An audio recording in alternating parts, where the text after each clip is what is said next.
새해 첫 주일입니다.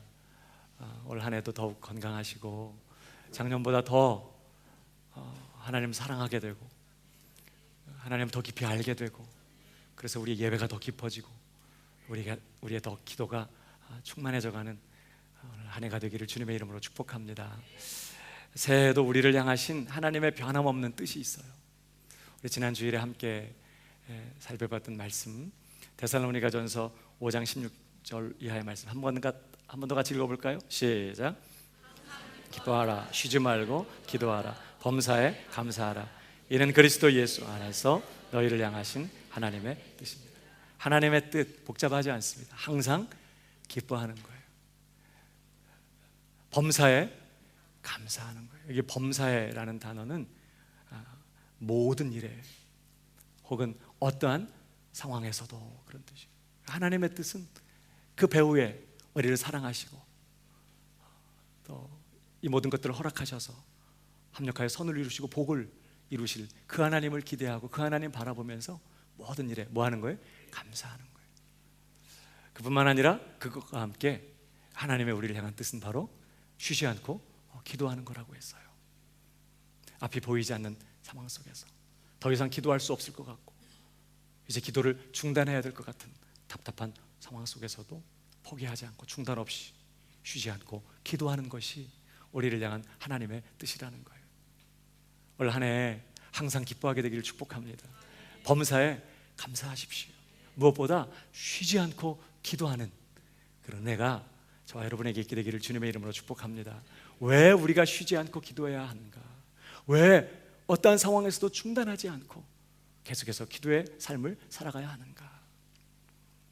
우리 지난 시간에 그 첫 번째 이유를 함께 살펴보았습니다. 이유가 뭐예요? 기도는 하나님을 섬기는 최고의 사역이기 때문에 그렇습니다. 기도는 나를 섬기는 게 아니에요. 근차적으로 하나님 그분을 섬기는 일이에요. 하나님의 이름이 거룩히 여김을 받게 되고 하나님의 나라가 임하고 하나님 그분의 뜻이 이루어지려면 반드시 주의 백성들이 함께 모여 기도해야만 해요. 그러니까 기도는 일차적으로 나를 섬기는 일이 아니라 하나님을 섬기는 일이다. 왕 같은 제사장으로서 올 한 해뿐만 아니라 우리의 남은 생애가 진정으로 하나님을 섬기는 그런 삶이 되기를 주님의 이름으로 축복합니다. 그래서 쉬지 않고 우리는 기도에 무릎을 꿇어야 되는 것이죠. 그분의 뜻이 이루어지도록, 그분의 나라가 오도록, 그분이 영광을 받으시도록. 자, 더 나아가서 두 번째로 왜 우리가 쉬지 않고 기도해야 하는가? 기도는 우리가 하나님의 능력을 덧입는 유일한 길이기 때문에 그렇습니다.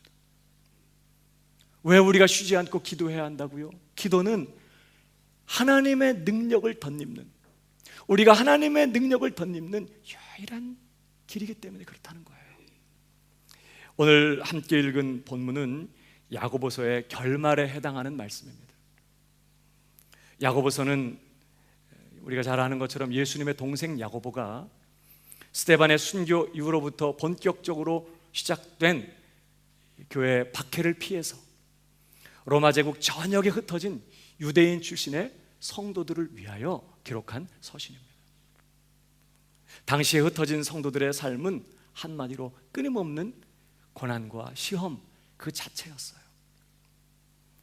외적으로는 유대교를 신봉하는 동족들의 끊임없는 핍박으로 인하여 큰 시련을 겪고 있었고, 내적으로는 계속되는 시련에 지쳐가면서 세상과 타협하는 세속화의 위기에 직면하고 있었습니다.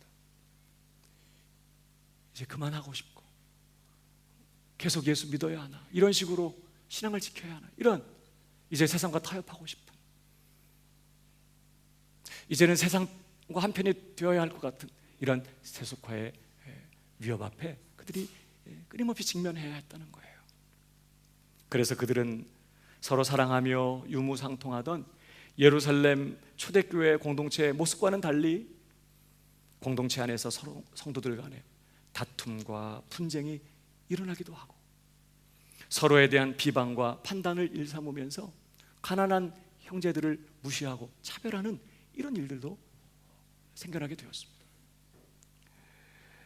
뿐만 아니라 성도들 가운데에는 이 세상 지혜를 추구하면서 하나님의 뜻과는 상관없이 세속적인 부를 축적하는 일에 몰두하는 그러한 신자들도 생겨나기 시작했어요.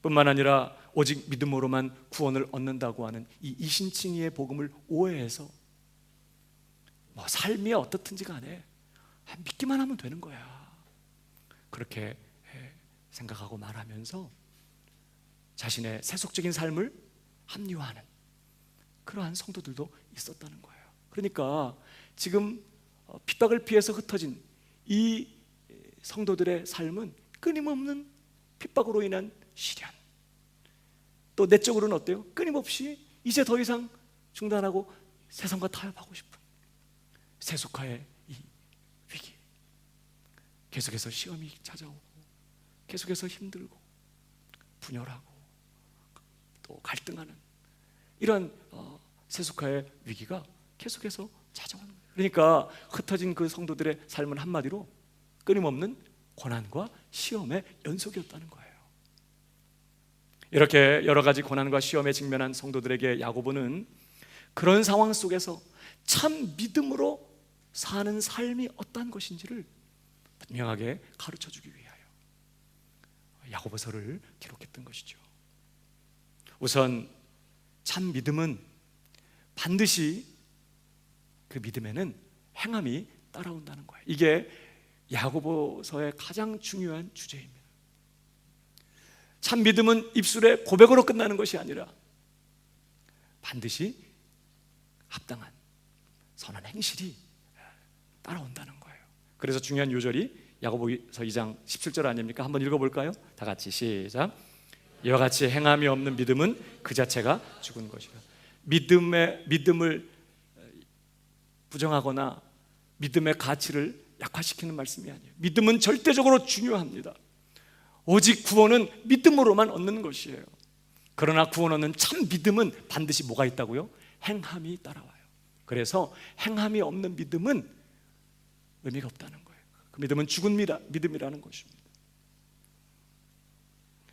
그렇게 참 믿음에 따라오는 삶의 행실, 행함에 대해서 강조하면서, 그래서 참 믿음은 입술의 고백만이 아니라는 거예요.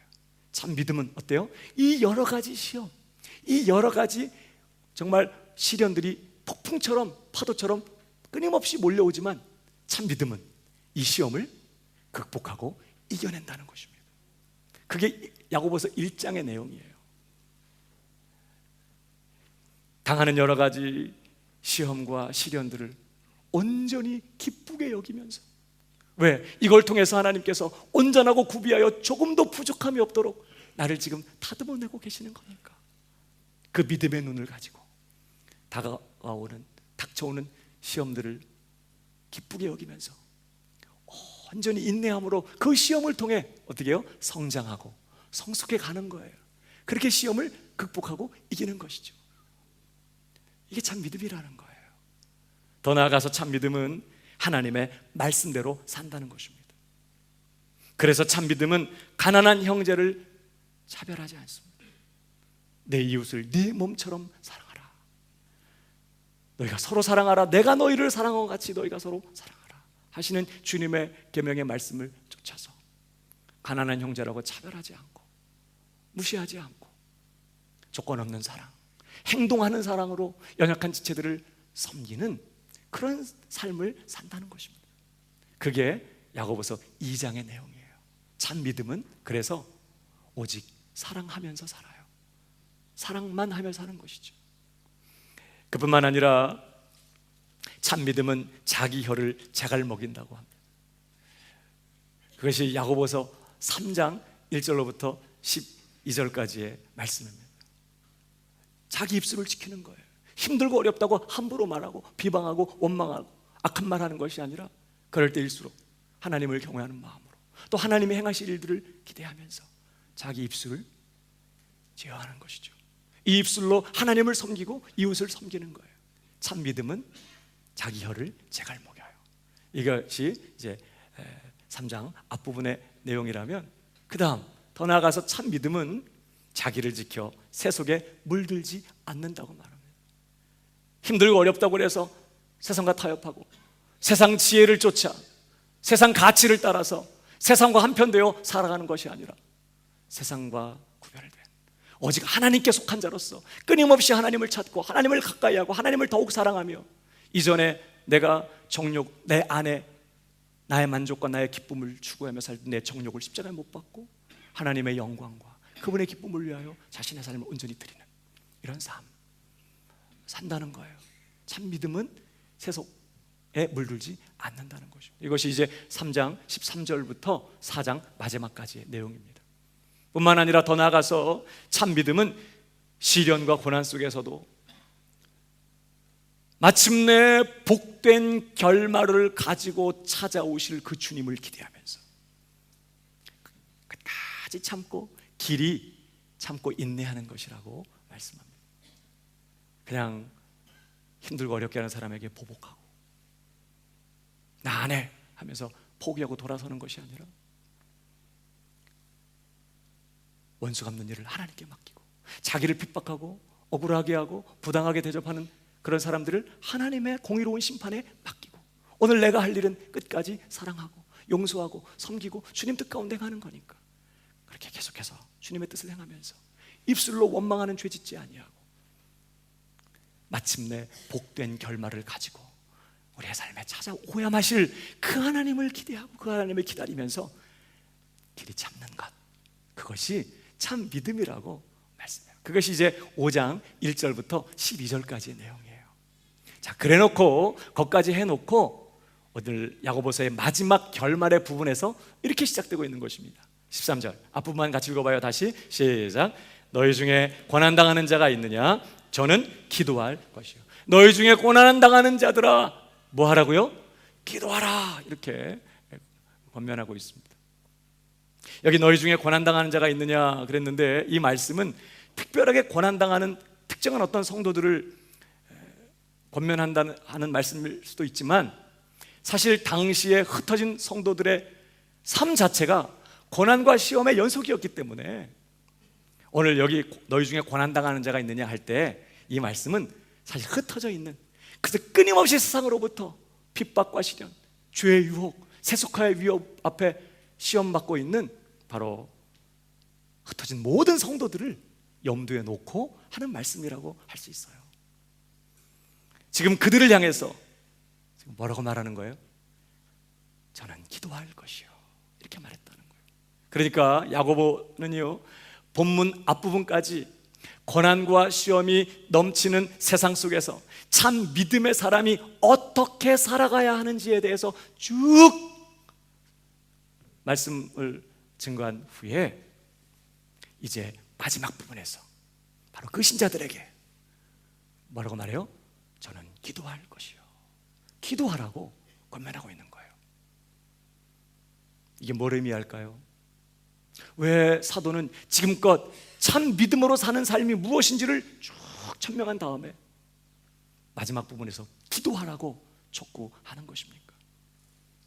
야고보서 전체 주제에 맞추어서 참 믿음은 마지막으로 기도하는 것이다 라는 것을 가르쳐 주는 것이기도 하지만 그보다는 지금까지 야고보서 전체에서 다루어왔던 이 참된 믿음의 삶이 가능하기 위해서는 반드시 기도가 필요하다는 것을 보여주기 위함인 것이에요. 믿음으로 사는 삶이 이러한 것이라는 것을 말씀한 후에 이렇게 믿음으로 사는 삶이 가능하기 위해서 반드시 필요한 것이 있는데 그것이 바로 기도하는 일이라는 것을 강조하기 위해서 이 마지막 결말의 부분에서 지금 기도하라고 촉구해요. 여러분이 구절을 이렇게 보시면 매 절마다 기도에 대한 이야기들이 나와요. 무슨 말씀입니까? 여러분, 우리는 이런 야고보서의 말씀을 통해서 진리의 말씀, 하나님의 말씀을 통해서 참 믿음이 무엇이며 참 믿음의 삶이 어떤 것인지를 알았다고 해도 우리가 기억할 것은요, 우리 안에는 참 믿음을 따라서 그렇게 믿음으로 살아갈 능력과 실력이 없다는 것을 기억해야 돼요. 우리 안에는 사실 주님을 믿는다고 고백하고 주님을 따른다고, 주님만 섬기겠다고 말하지만, 그러나 우리 안에는요, 끊임없이 닥쳐오는 이 고난과 시련과 시험을 기쁨으로 이겨내고, 그 시험을 통해 성장하면서 그 시험을 통해 하나님의 뜻을 이루어갈 만한 능력과 실력이 없어요. 평안할 때는 몰라. 그러나 누군가 나를 미워하고 어떤 어려움을 당하고 마음에 깊은 상처를 받고 깊은 낙심과 절망이 찾아오면, 눈앞이 캄캄해지는 상황이 오면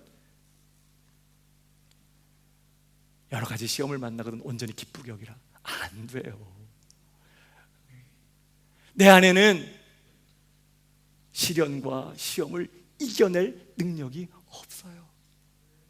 내 속에는 하나님의 뜻대로 살아갈 힘과 능력이 없어요. 하나님의 말씀을 분명히 깨달았지만, 그 말씀이 어떤 의미의 말씀인지를 분명히 알게 되었지만, 그러나 중요한 건, 그러나 내 안에는 그 말씀 따라서 오늘 살아갈 능력이 없다는 거예요. 그래서 내 안에는 다른 사람을 사랑할 능력이 없어요.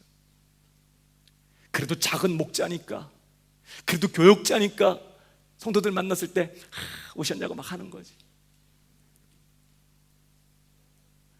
안 돼요. 잘. 우리 안에는 다른 사람을 용서하고 끝까지 선을 베풀고 끝까지 사랑만 하며 살 능력이 없어요. 우리 안에는 내 속에 넘쳐나는 이 죄된 본성, 내 안의 정욕을 이겨낼 능력이 없어요. 원수는 내 안에 있어. 내 속에 죄를 이길 능력이 우리 안에 없다고요. 환경만 갖추어지고 상황만 맞으면 여지없이 넘어질 수밖에 없는 게 우리예요. 여러분 다윗을 보세요. 그거 얼마나 놀라운 사람이에요. 믿음으로 골리앗을 쳐부수고, 그렇게 사울이 핍박하고 정말 죽이려고 할 때 그렇게 하나님 앞에 신실하게 하나님만 의지하면서 그 어려운 시간들 잘 이겨낸 사람이잖아요.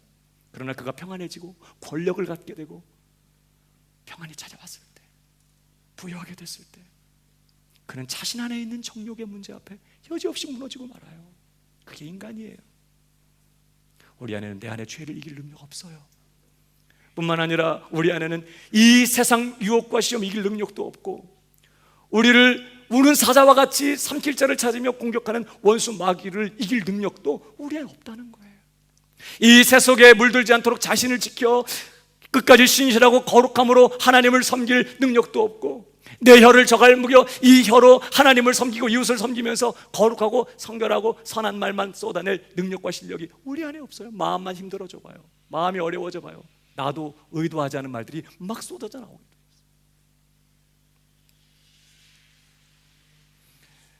우리 안에는 원수에게 보복하지 않고, 아무리 힘든 상황 속에서도 끝까지 믿음을 지키며 끝까지 선을 행하며 끝까지 주님의 뜻 가운데 거하면서 그리 참고 복된 결말을 가지고 오실 그 하나님 바라보면서 끝까지 믿음으로 승리할 능력이 우리 안에 없다는 것을 우리가 기억해야 돼요. 그 능력은 오직 위로부터만 우리에게 오는 것이에요.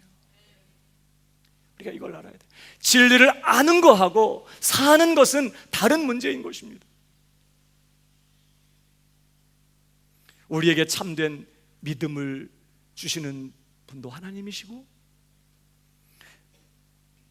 고난과 시험이 넘쳐나는 타락한 이 세상 속에서 그 참 믿음을 가지고 신자로 살아가도록 힘 주시고 능력 주시고 도우시고 붙드시는 분도 하나님이시라는 사실을 우리는 기억해야 되는 거예요. 하나님이 위로부터 하나님 뜻대로 살 그 능력 주셔야 우리가 살 수 있지, 그렇지 않고서는 불가능해요. 많은 성도들이 어떤 신앙생활을 합니까? 말씀을 듣습니다. 은혜를 받습니다. 너무 좋아요.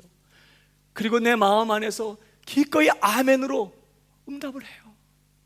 그러나 막상 가정에 돌아가고 세상에 돌아가면 그게 안 사라지는데 문제가 있어요. 그렇게 살아야 된다는 건 다 알아요. 그런데 막상 현실에 부딪혀서 보면 그게 안 되는 거예요. 그러한 시간들을 지나가다 보면 우리 안에 학습된 무기력이라는 게 생겨요. 왜 벼루기를 갖다가 굉장히 높이 뛸 수 있잖아요. 그런데 아주 조그만 유리 상자에 넣어놓고 막 뛰게 하면 뛰다가 부딪히고 계속 뭐 머리 깨지기를 여러 번 하고 막 그러다 보면 이제 나 안 되나 봐. 이렇게 되잖아요. 그럼 어떻게 해요? 뚜껑을 이렇게 열어놔도 그 높이 이상으로 안 뛴다면서요. 그러니까 신자로서 어떻게 살아가야 되는지를 깨달았어요. 은혜를 받습니다. 결단합니다. 그리고 세상에 나가서 그렇게 살려고 해봤는데 안 되는 거예요. 그러다 보면 이제 무슨 생각을 하게 돼요? 아, 원래 신앙생활이라는 게 이런 거구나. 신앙은 신앙이고 삶은 삶이야. 교회 와서 그저 예배 드리고 은혜 받으면 되는 거고, 세상에 나가서는 세상 방법대로 사는 것이고, 그렇게 나름대로 정리를 하고 이제 신앙생활을 해요. 그래서 신앙생활의 전부는 뭐냐? 예배당에 와서 예배 참석하는 거. 예배 시간에 안 떠들고 근엄한 표정을 지으면서 경건한 모습으로 예배 잘 드리는 게 신앙생활의 전부야.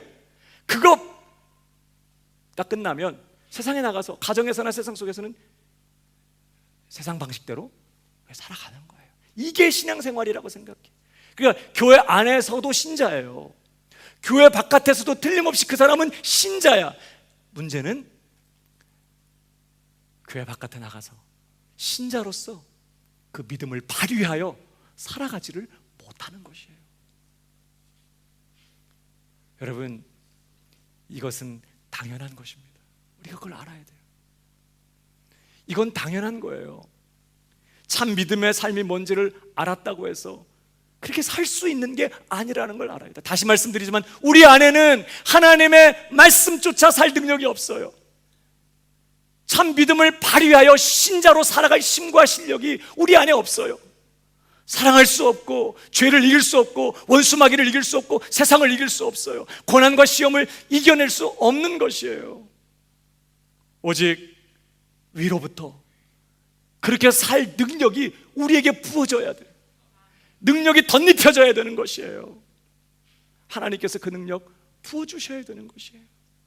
그래서 야고보는요, 야고보서를 통해서 줄기차게 참 믿음으로 사는 것이 무엇인지를 쭉 열거한 후에 맨 마지막 부분에서 너희 세상에서 고난받고 있는 성도들아 기도할지어다 라고 말하는 것이에요. 지금 무슨 의미인지 아시겠죠? 단순히 그저 믿음의 한 행실로서의 기도만이 아니라 지금까지 열거한 참 믿음의 삶을 가능하게 만드는 유일한 통로가 무엇이냐? 바로 기도라는 것이에요. 여러분, 그러므로 기도가 무엇일까요? 기도는 하나님의 뜻대로 살 수 없는 전적으로 연약하고 무능한 인간이 자신의 연약함과 전적인 무능함을 깨닫고 인정하고 전능하신 하나님 앞에 나와 오늘도 그 능력 내 삶에 베풀어 주실 그 하나님을 바라보면서 전적으로 하나님께 의존하는 것, 이것이 기도인 것이에요. 하나님, 내 안에는 하나님의 뜻대로 하나님의 말씀대로 살아갈 능력이 없습니다. 하나님, 내 속에는 형제를 사랑하고 용서할 능력이 없습니다. 하나님, 내 속에는 시험과 이 넘쳐나는 시련과 고난을 이겨내고 이 고난 속에서 주님의 뜻을 이루며 주님 섬길 능력이 내 안에 없습니다. 새 속에 물들지 아니하고 세상을 따라 원수 갚지 아니하고 끝까지 주님의 뜻 가운데 거하며 선을 행하며 끝까지 믿음으로 살아낼 능력과 실력이 하나님 내 안에 없습니다. 하나님, 그 능력 부어 주시옵소서. 하나님, 당신이 역사하여 주시옵소서. 하나님, 당신이 도와주시옵소서. 하나님, 당신이 구원하여 주시옵소서. 기도는 전적으로 무능하고 연약한 하나님의 뜻을 쫓아 선을 행할 수 없는 전적으로 무능한 인간이 전능하신 하나님께 의존하는 행위, 바로 이것이 기도인 것이죠. 이러한 기도에 대해서 끊임없이 성경은 약속을 주셨어요. 대표적인 약속이 무엇입니까? 역대하 16장 9절 다 같이 읽어보겠습니다. 시작. 온 땅을 두루 감찰하사 전심으로 자기에게 향하는 자를 위하여 능력을 베푸시나니 여호와의 눈은 온 땅을 두루 감찰하사 전심으로 자기에게 향하는 자, 바로 어떤 사람? 나는 오늘도 무능합니다. 하나님의 뜻대로 살아갈 수 없습니다. 선을 행할 능력이 없습니다. 하나님 도와주십시오. 하나님 은혜 베풀어 주십시오. 전심으로 나의 유일한 도움이 되시고 피난처 되시고 반석이 되시고 소망이 되신 그 하나님께 나와서 하나님을 바라보고 전심으로 하나님을 향하는 자를 위하여 하나님 어떻게 하시겠다고요? 능력을 베푸신다. 능력은 누가 베푸시는 거예요? 하나님이 베푸시는 거예요. 우리에게 능력이 생기는 게 아니라 하나님께서 능력을 베푸셔서 나를 붙드시고 일으켜주시고 또 한 걸음 내디딜 수 있도록 또 순종할 수 있도록 은혜 주시는 것이에요. 능력을 하나님이 베푸실 거예요. 지금도 그래서 하나님은 모든 필요한 은혜와 능력을 준비해 놓으시고 누구를 찾아요? 온 땅을 두루 감찰하사 전심으로 자기를 향하는 사람들, 나의 무능함과 나의 연약함을 인정하고 전심으로 전능하신 하나님께 의지하는 바로 기도하는 사람들을 찾으신다는 거예요. 그래서 여러분, 실제로 오늘 참 믿음의 행실을 강조했던 이 야고보 자신이 친히 기도에 힘썼던 사람이었던 것을 우리가 보게 됩니다. 전해오는 이야기에 의하면 그는 늘 오랫동안 무릎을 꿇고 엎드려 있었어요. 지금처럼 카페트가 있거나 푹신한 이런 쿠션이 있는 게 아니니까 딱딱한 마룻바닥에, 맨 바닥에 오랫동안 무릎을 꿇고 엎드려 기도하는 바람에 별명이 붙었어. 야고보의 별명이 뭔지 아세요? 낙타무릎. 그의 무릎이 마치 낙타의 무릎처럼 굳은 살이 툭 박혀 있는 거예요. 딱딱한 바닥에 무릎을 꿇고 계속 기도를 하다 보니까 무릎에 굳은 살이 박혀서 야고보는요, 그 별명이 낙타무릎이었다는 거예요. 여러분, 그는 예수님의 동생이었습니다. 부활하신 예수님을 친히 만난 사람이에요. 오순절 성령감림 사건의 주역이었습니다. 성령 충만, 은혜 충만, 능력 충만, 권능 충만했던 베드로와 함께 초대교회 기둥 같은 지도자였어요. 그러나 그는 자신의 무릎이 낙타의 무릎이 될 때까지 하나님 앞에 엎드릴 수밖에 없었어요. 왜요? 알았기 때문에. 자기가 뭘 알아요? 비록 부활하신 예수님을 만났고 불같은 성령의 역사를 체험한 교회 지도자이지만 자기 안에는 한 사람의 신자로서 믿음의 삶을 살아갈 능력이 없다는 것을 그가 분명히 알았다는 것이, 이 타락한 세상 속에서 넘쳐나는 시련과 시험의 한복판에서 그 시험을 이기며 하나님의 말씀에 순종하며 하나님 그분의 뜻대로 거룩하고 신실하고 경건하게 살아갈 그 능력이 자신 안에 없다는 사실을 누구보다도 잘 알았던 것이에요. 그는 오랜 시간을 엎드려 기도했어요. 그리고 그렇게 하늘로부터 임하는 그 기도에 응답하셔서 하늘로부터 임하게 되는 하나님의 능력을 덧입어 참 믿음의 삶을 한 걸음 한 걸음 옮겨갈 수 있었던, 우리와 똑같이 연약했던 한 사람이 바로 야고보였다는 거예요. 야고보 사도가 엘리야는 우리와 성정이 같은 사람이라도 그랬죠. 역시 야고보도 우리와 성정이 같은 사람, 우리와 똑같이 무능하고 연약한 사람이었어요. 그러나 야고보와 우리의 차이는 뭐예요? 야고보는 낙타 무릎이었고 우리 무릎은 매끈한 무릎이고. 사랑하는 여러분, 위대한 신앙인 같은 것은 없어요. 위대하신 하나님만 계세요. 위대하신 하나님 앞에 전적으로 무능하고 연약한, 그래서 오늘도 전적으로 하나님 그분에게 의존할 수밖에 없는 연약한 인간이 있을 뿐이에요. 위대한 신앙인 같은 것은 없다는 것 기억하고. 여러분, 왜 우리가 쉬지 않고 기도해야 할까요? 전적으로 우리가 연약하기 때문이에요. 무능하기 때문입니다. 한순간도 우리의 능력과 힘으로는 말씀대로 살 수 없기 때문이에요. 오직 기도를 통해서 임하는 하나님의 도우시는 그 은혜와 능력으로만 고난과 시험을 이기고 참된 믿음의 삶을 살 수 있기 때문에 여러분, 쉬지 않고 기도해야 할 줄로 믿습니다. 고난당하는 자가 있느냐? 저는 기도할 것이요. 옆 사람에게 좀 얘기해 주세요. 기도밖에 없어요. 오늘도 여호와의 눈은 온 땅을 두루 감찰하사 전심으로 자기를 향하는 자를 위하여 뭐 하신다고요? 능력을 베푸세요. 여러분, 전능하신 하나님의 능력을 덧입어 남은 생애를 달려가는 존귀한 하나님의 종들 되길 축복합니다. 나는 약해, 나는 부족해, 그러니까 건드리지 마, 뭐 이렇게 하지 말고, 나 원래 내 실력 알잖아, 난 사랑할 수 없어, 그래서 어쩔겨, 막 이러면서 나 약하다, 왜? 뭐 이러면서 신발 집어 던지지 말고 하나님을 찾는 거예요. 쉬지 않고 무릎을 꿇고, 그래서 오늘도 우리의 삶에 능력을 베푸셔서 넉넉히 오늘 고난을 이기고 시험을 이기며 오늘도 말씀을 따라 순종하며 사랑하며 살아가게 만들어주시는 그 하나님의 능력을 덧입고 남은 생에 힘있게 능력있게 승리하며 살아가는 연약한 성도 되시기를 주님의 이름으로 축복합니다. 여러분, 특별히 말씀을 정리하면서요, 오늘 야고보는 우리에게 어떻게 기도하라고 가르칩니까? 우리가 이렇게 하나님 앞에 무릎을 꿇고 쉬지 않고 하나님의 얼굴을 구하며 그 능력에 의지할 때 어떻게 기도해야 되는가? 세 가지로 말씀하죠. 첫 번째는 오직 믿음으로 기도해야 한다고 말씀합니다. 15절을 보십시다. 다 같이 시작. 믿음의 기도는 병든 자를 구원하리니 주께서 저를 일으키시리라. 혹시 죄를 범하였을지라도 사하심을 얻으리라. 믿음의 기도는 그랬습니다.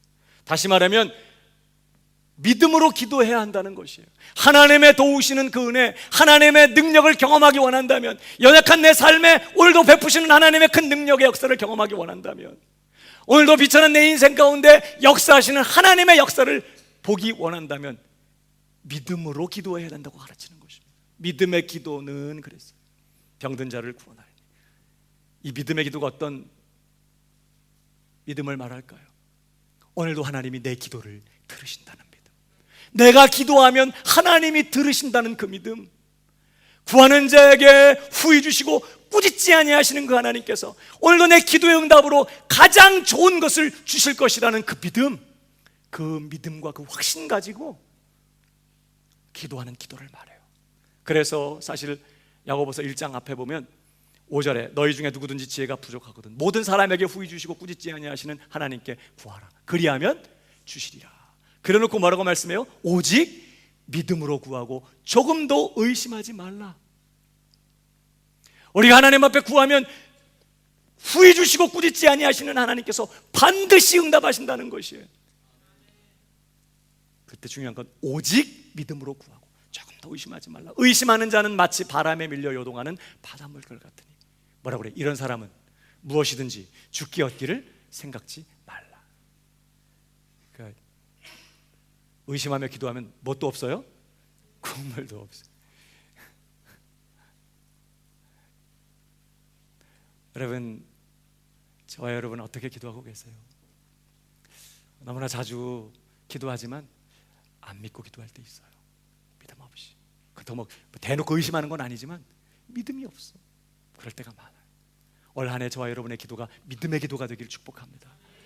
늘 하나님이 내 기도 들으시고 긍휼하심을 받고 때를 따라 돕는 은혜를 얻기 위하여 은혜의 보좌 앞에 담대히 나아가라고 그랬어요. 이미 다 준비해 놓고 계시는 거예요. 너희가 내 이름으로 구하면 다 받게 될 것이라고 말씀하셨어요. 그러므로 확신하는 믿음 가지고 주님 앞에 엎드리는 믿음의 기도에 용사들이 다 되기를 주님의 이름으로 축복합니다. 두 번째로 우리가 어떻게 기도해야 되는가? 범한 죄가 있다면 회개하며 기도해야 한다고 말씀합니다. 16절을 보세요. 이러므로 너희 죄를 서로 구하며 병 낫기를 위하여 서로 기도하라. 의인의 간구는 역사하는 힘이 많으니라. 여러분, 우리가 때로 질병을 통해서 고난을 겪고 시험을 받을 때가 있어요.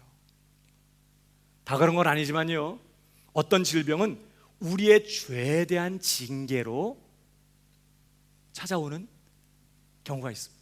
이런 것은 사랑의 매라고 해요. 하나님께서 저와 여러분을 향해 무슨 작정을 하셨어요? 그 앞에 거룩하고 흠이 없게 하시려고 우리를 작정하셨어요.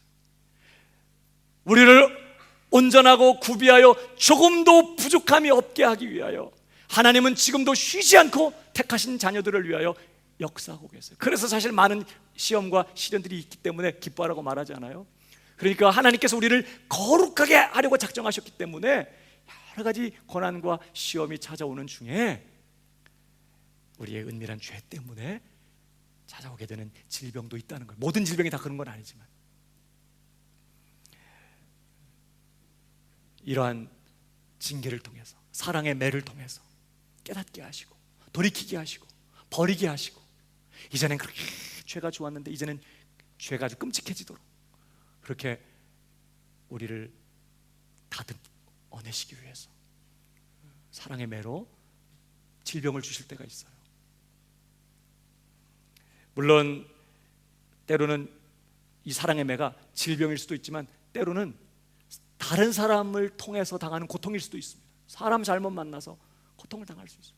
솔로몬이 우상 숭배하며 하나님을 떠났을 때 하나님께서 에돔 사람 하닷을 일으켜서 그의 대적이 되게 하시고, 르손이라는 사람을 일으켜서 솔로몬의 대적이 되게 하시고, 여로보암을 일으켜서 솔로몬의 대적이 되게 하시고, 끊임없이 사람 인생 채찍으로, 사람 막대기로 사랑의 매를 대시는 거예요. 죄를 버리게 하시려고, 죄로부터 돌이키게 하시려고. 뿐만 아니라 개정적인 어려움이나 가정과 공동체에 크고 작은 불화들이 일어날 수도 있어요. 그러니까 질병만이 아니라 이런 사랑의 매로 여러 가지 것들이 우리의 삶에 올 수 있다는 거예요. 죄를 도려내시고 죄를 버리게 하시려고 아픔을 주시는 것이죠. 그럴 때는요, 그냥 하나님 이 질병 고쳐주세요, 하나님 이 문제 해결해 주세요, 이렇게 기도해 갖고는 소용이 없어요. 이 죄를 버리라고 찾아온 거니까 이 죄 문제를 해결해야 돼. 그럴 때 어려움이 닥치면 하나님께 물어봐야 돼. 하나님, 내가 이 상황 속에서 배워야 될 게 무엇입니까? 내가 깨달아야 될 게 뭘까요? 혹시 내 안에 버려야 될, 하나님을 기쁘시게 하지 못한 죄가 있었는지 살펴야 돼. 근데요, 마음에 성령을 모신 성도는 이상하게 어려움이 탁 찾아오면 즉각적으로 알게 돼. 그때 내가 잘못했다. 바로 하나님 앞에 회개하게 되는 일이 일어나요. 그래도 이제 막 인정하지 않고 싶을 때도 있어. 어쨌든 하나님께서 깨닫게 하시죠. 하나님께서 깨닫게 하시고 드러낸 죄가 있다면 어떻게 돼요? 회개하고 버리고 끊어내고, 그렇게 회개해야만 고난이 해결되고 또 문제도 해결될 수 있다는 것이죠. 그래서 여러분 16절에 보니까 이러므로 너희 죄를 서로 고하며 병 낫기를 위하여 서로 기도하라. 기도하라는 말 앞에 죄를 서로 고하라, 회개하고 자복하라는 본문이 있는 것이에요. 특별히 이 질병은 그런 죄 문제 때문에 당한 질병일 수 있기 때문에 죄를 자복하고 그렇게 기도하라는, 그러면서 하는 말씀, 의인의 간구는 역사하는 힘이 많으니라. 누구의 간구? 의인의 간구. 여기서 의인은 어떤 의인을 말할까요? 절대적인 차원의 그런 의인일까요? 우리 인생은 그런 사람 없죠. 여기서 말하는 의인은 어떤 의인이에요? 예수님의 십자가 붙잡고 회개하는 의인을 말해요. 예수님의 보혈로 씻음받고 용서받은 의인. 하나님께서 그렇게 죄를 회개하며 기도할 때 그 기도에 응답하실 것이라고 말씀해요. 생각나는 죄들이 있다면 철저히 회개하며 기도하는 저와 여러분 되기를 주님의 이름으로 축복합니다. 마지막 세 번째로요, 우리가 어떻게 기도해야 되는가? 무엇보다 간절히 기도해야 한다고 말씀하고 있습니다. 야고보는 의인의 간구는 역사하는 힘이 많다고 하면서 하나님이 우리의 기도를 통하여 얼마나 큰 역사를 이루실 수 있는지를 17절 이하에서 엘리야의 기도를 통해 보여주고 있어요. 우리도 똑같이 연약하고 똑같이 무능하지만 우리의 기도를 통해 하나님이 얼마나 큰 능력을 이루실 수 있는가, 그러면서 엘리야의 기도를 예로 들면서 한 가지 중요한 요점을 우리들이 가르쳐주고 있는데 17절을 같이 읽어보겠습니다. 같이 읽어봐요. 18절까지 시작. 엘리야는 우리와 성정이 같은 사람이로되 저가 비 오지 않기를 간절히 기도한즉 3년 6개월 동안 땅에 비가 아니오고 다시 기도한즉 하늘이 비를 주고 땅이 열매를 내었느니라. 엘리야의 기도는 어떤 기도? 간절히 기도한즉. 간절히 기도한즉. 여기 간절히 기도한즉이라는 이 말씀을 원문대로 읽으면요, 기도로 기도한즉 그런 뜻. 기도로 기도했다는 뜻이. 이건 아주 전형적인 히브리식 강조 표현법이에요. 같은 단어를 반복해요. 기도로 기도했다. 이걸 이제 우리 성경에서는 간절히 기도했다 이렇게 표현했는데, 기도로 기도했다. 여러분, 기도로 기도했다 무슨 뜻일까요? 두 가지 의미를 생각할 수 있어요. 하나는 기도로 기도했다, 무슨 말이에요? 전심으로 기도했다는 뜻이에요. 기도로 기도했다, 이 말은 정말 온 힘을 다 쏟고 온 마음을 쏟고 온 영혼을 쏟아서 간절하게 기도했다는 뜻이에요. 정말 이 사건을 기록하고 있는 구약 성경의 열왕기상 18장 42절에 보면요, 이렇게 기록하고 있어요. 같이 읽어볼까요? 시작. 아합이 먹고 마시러 올라가니라. 엘리야가 갈멜산 꼭대기로 올라가서 땅에 꿇어 엎드려 그 얼굴을 무릎 사이에 넣고, 기도하는데 자기 얼굴을 무릎 사이에 넣었어요. 그만큼 온 힘과 온 마음을 쏟았다는 것이, 한 영혼을 하나님 앞에 쏟아 부으며 간절하게 전심으로 기도했다는 뜻이에요. 예수님도 그렇게 기도하셨어요. 땀이 땅에 떨어지는 핏방울같이 툭툭툭툭 막 땀이 떨어지도록 하나님 앞에 간절히 기도하셨죠. 전심으로 온 힘을 다해서 기도하고 쓰러지기를 축복합니다. 기도하고 집에 돌아갈 힘이 없어서 집에서 한동안 이렇게 교회 한참 앉아 있다가 다시 또 이제 힘 주셔갖고 예배당을 떠나는 그런 성도들이 좀 많아져야 되지 않을까요? 너무 기도하는 일에는 힘을 안 쏟고 너무 딴 데만 힘을 쏟는 것 같아요. 정말 교회 와서 너무 힘을 쏟고 전심으로 기도한 바람에 좀 기도 끝나고 교회에서 좀 쉬었다 가시는 은혜가 있게 되기를 바랍니다. 죽어서 이쪽은 아멘을 안 하시는군요. 전심으로 기도, 이게 기도로 기도했다는 뜻이, 큰 힘을 다해서. 여러분, 그래서 여호와의 눈은 온 땅을 두루 감찰하사 전심으로 자기를 향하는 자를, 간절한 기도, 전심으로 기도하게 되기를 축복합니다. 두 번째는요, 이 기도로 기도했다는 뜻은 기도하고 또 기도했다는 뜻이에요.